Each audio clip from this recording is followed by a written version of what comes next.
ওকে, আমরা একটু হাবিবের কাছে যেতে চাই। হাবিব ভাই, আপনি যদি এই বিষয়ে বলতে চান, তার আগে আমি বিরোধীর আগে প্রশ্ন রেখেছিলাম যে চুক্তি থেকে বেরিয়ে আসলে যে ডিপ্লোম্যাটিক এবং পলিটিক্যাল একটা কস্ট দিতে হবে, সেই জায়গাটায় আমরা প্রস্তুত কিনা? না, সেটা তো আবহাওয়ার রাজাক সাহেব বললেন। মালয়েশিয়া কিন্তু এই চুক্তি থেকে বেরিয়ে এসেছে, মালয়েশিয়া বেরিয়ে আসতে পেরেছে। আমরা পারবো কিনা? আমরা পারবো কিনা, কিন্তু কথা হলো যে এটা এমন একটা চুক্তি করে গিয়েছে নির্বাচনের 3 দিন আগে। কিছুটা দায় কিন্তু রাজ্যকে আপনাদের উপর চাপিয়েছে। জেনে শুনে বুঝে এটা করেছেন, কিন্তু এই যে চুক্তির কথা বলছে বিএনপি সব জানে, সব জানার কথা না। চুক্তিটা অত্যন্ত গোপন চুক্তি, গোপন থাকা চুক্তি। সেই চুক্তি বিএনপির কাছে তুলে ধরে বিএনপি সম্মতি দিয়েছে বলে আমি অন্তত মনে করি। বাতাসে কথা ছিল এরকম, বিএনপি জানে, জামাত জানে, বলছে না? জামাতের আমি স্বীকার করেছে না, জামাতের আমি এটার সাথে নাই। আমির তো স্বীকার করেছে। আচ্ছা, নাম্বার 1 স্বীকার করেছে যে আমরা এটা জানি না।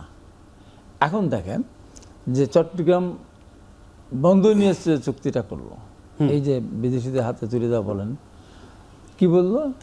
এই চুক্তির বিরুদ্ধে যে কথা বললো তাদের বিরুদ্ধে ব্যবস্থা নেওয়া হয়, বলেছে না? বলেছিল। ওই চুক্তির পক্ষে আমরা ছিলাম তারপর তো করে গেছে।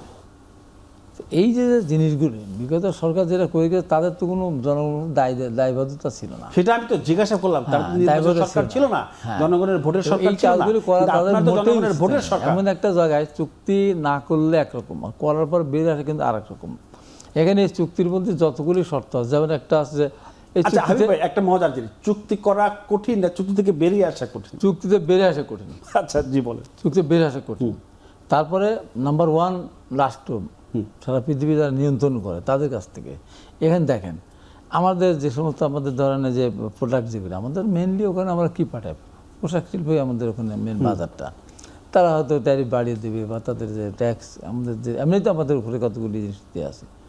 এখন কথা হলো আমরা তাদের কাছ থেকে আমাদের অনেকগুলো জিনিস ইম্পোর্ট করতেই হবে। যেন আপনার গরুর মাংস বলেন না, শুকুরের মাংস বলেন না, যাই বলেন, যে সমস্ত প্রোডাক্টগুলি আছে, শুকুরের চর্বিযুক্ত প্রোডাক্টও আপনাকে এখানে আপনার টেস্ট ছাড়াই আপনাকে নিতে হবে। আপনি যুদ্ধ অস্ত্র কিনবেন বা সামরিক সরঞ্জাম কিনবেন, তাদের কাছ থেকে নিতে হবে, অন্য কাছ থেকে নেওয়া যায় না। এই যে বোয়িং কেনা এবং কেনার যে ব্যাপারটা, এই যে ফ্রান্সের সাথে চুক্তি বাতিল করে দিয়ে তার সাথে কিনতে হবে। এবং যাই আপনি কিছু করেন না কারণ এই চুক্তির ভিতরে চেঞ্জগুলি আছে, তাদের সাথে জিজ্ঞাসা করেই করতে হবে।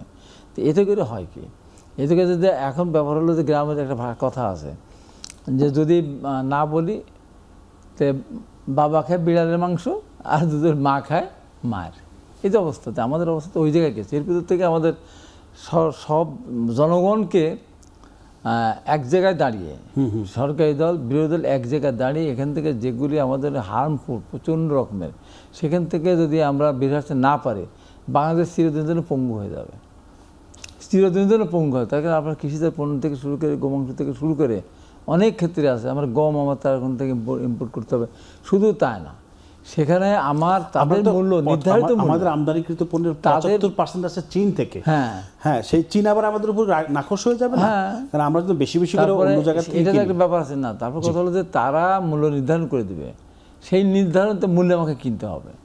এটা হাত পা বেঁধে ব্রজন দাসকে যদি বলা যায় তুমি এখন পদ্মা সেতুর এই পার থেকে ওই পারে যাও, ও কি পারবে?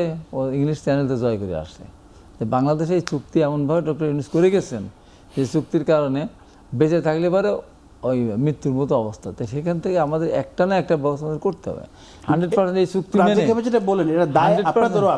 দায় আমাদের ওইভাবে তো না যে চুক্তিটা ছিল গোপন চুক্তি। গোপন চুক্তি আমি জানবো কি করে? তারপরে গোপন চুক্তি আমার জানার কথা না, সবচেয়ে জানার কথা না। ওপেন চুক্তি যেটা করলো আমরা জেনেই কি করলাম? আমরা চিরাং পোর্ট যখন দিয়ে দিল, আমরা জেনে কিছু করতে পেরেছি? করে ফেললো তো। এবং যে সরকার আসছিল, এখন ধরেন ডক্টর ইউনূস সাহেবের কথা যদি বলেন, সে 600 কোটি টাকাতে মাফ করে নিল, এটা তো আমরা সবাই জানি। আমরা কিছু করতে পেরেছি? তার 29 সাল পর্যন্ত তার গ্রামীণ ফোন টোন বা আর যেগুলি আছে তার ট্যাক্স দিবে না, ওপেন তো করে গেছে। তো এখন সরকার করে গেছে জেনে শুনে বুঝেই, তার যেখানে স্বার্থ ছিল মার্কিন যুক্তরাষ্ট্রের স্বার্থ রক্ষা করো, সেই স্বার্থ সে রক্ষা করেছে, বাংলাদেশের স্বার্থ দেখে তাকাই নেই।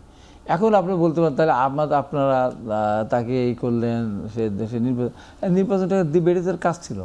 রাজাক ভাই মাঝে মাঝে বলে ফেলতেন নির্বাচন হবে না, এই কারণে হবে না, এইটা কারণে হবে না, আবার মাঝে মাঝে হ্যাঁ করবে। এখন ওনাদের কাজই ছিল তাকে না, নির্বাচন আমার মনে হয় আমি কোনো টক সাথে বলি না বাংলাদেশের নির্বাচন না হবে না না। ওই যে এই যে যেভাবে আমরা এখন ক্ষমতায় আসি আর কি, সেই কারণেই বলেছিলেন দু এক জায়গায়। এখন কথা হলো যে